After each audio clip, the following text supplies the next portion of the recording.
नमस्कार दोस्तों, आप सभी का हमारे भक्ति की शक्ति चैनल में स्वागत है। आप सभी कैसे हैं? आशा है आप सभी अच्छी तरह से होंगे और स्वस्थ होंगे और गुप्त नवरात्रि में माँ की पूजा कर रहे होंगे और उनकी कृपा प्राप्त कर रहे होंगे। तो आज हम अपने टॉपिक पे आते हैं कि गुप्त नवरात्रि में हम क्या ऐसा करें कि हमें शीघ्र रोजगार और जो है जिसका विवाह नहीं हो पा रहा है वो हो पाए। कोई तो धार्मिक महत्व समझिए, इसका धार्मिक महत्व बहुत ज्यादा है। वैसे साल भर में 4 नवरात्रियां आती हैं, चैत्र, अश्विन, माघ और आषाढ़। इसमें से 2 नवरात्रियां प्रत्यक्ष हैं जो कि सामान्य रूप से मनाई जाती हैं पूरे देश में धूमधाम से, और 2 नवरात्रियां गुप्त हैं, आषाढ़ की और माघ की। और इस समय आषाढ़ की गुप्त नवरात्रि चल रही है। गुप्त नवरात्रि में हम भक्ति से शक्ति प्राप्त कर सकते हैं, बाधाओं से मुक्ति प्राप्त कर सकते हैं, और इस समय हम बहुत सारे उपाय कर सकते हैं जिससे कि हमें जो भी हमारे मनोकामना है वो पूरी हो सके। इस समय मौसम ऋतुएं परिवर्तित होती रहती हैं, तो अगर हम उपवास रखें तो हमारा शरीर बहुत ही स्वस्थ रहेगा। इस समय हम माँ की पूजा करें। अगर हम व्रत नहीं रह सकते हैं तो कोई बात नहीं, लेकिन हम सुबह शाम दिया बत्ती करें, माँ को पूरा प्रसाद भोग वगैरह अर्पण करें।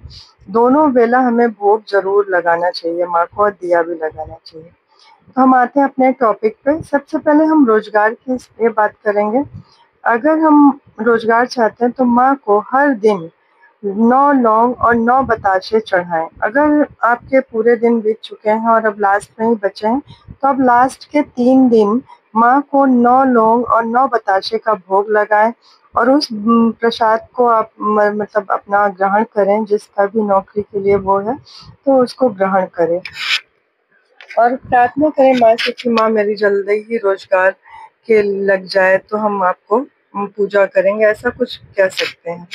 दूसरी बात करते हैं हम विवाह के लिए।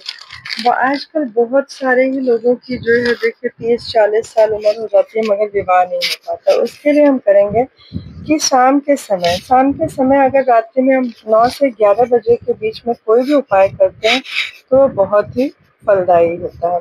आप रात्रि में हाथ पैर धो के कपड़े चेंज करके माँ को एक घी का दीपक जलाएं और उसमें लाल गुड़हल की माला चढ़ाएं। अगर लाल गुड़हल नहीं मिल पा रहा तो आप गुलाब के फूल की भी माला चढ़ा सकते हैं, और अपने बताशे का भोग, पान के ऊपर बताशा रखें और वो माँ को भोग लगाएं और शीघ्र विवाह की प्रार्थना करें। और जो भी आप भोग लगाएं उसे प्रसाद के रूप में जरूर ग्रहण करें। और अगर आप जो है महिला है तो आप माँ को श्रृंगार का सामान जरूर चढ़ाएं। उससे भी आपको बहुत जल्दी लाभ होगा और आपकी जल्दी ही विवाह की मनोकामना पूरी होगी। और अगर आप जो है पुरुष हैं तो आपको मैं एक मंत्र बताती हूँ जिसे आप जरूर पढ़ें। मंत्र है, पत्नीम मनोरमां देहि मनोवृत्तानुसारिणीम तारिणीम दुर्ग संसार सागरस्य कुलो उद्भवाम। इसका अर्थ है कि मुझे ऐसी पत्नी मिले जो कि मेरे मनोवृत्त के अनुसार हो और इस संसार सागर से पार लगाने वाली हो। तो इस तरह से आप प्रार्थना करेंगे तो आपकी जरूर मनोकामना पूरी होगी, ऐसी मेरी आशा है। और मैंने जो भी उपाय बताए हैं ये शास्त्रों में लिखे हुए हैं, ये इसका कोई वो नहीं है, लेकिन बहुत ज़्यादा आजमाया हुआ ये उपाय है। इसे आप ज़रूर करें तो आशा है कि आपकी मनोकामना ज़रूर पूरी होगी।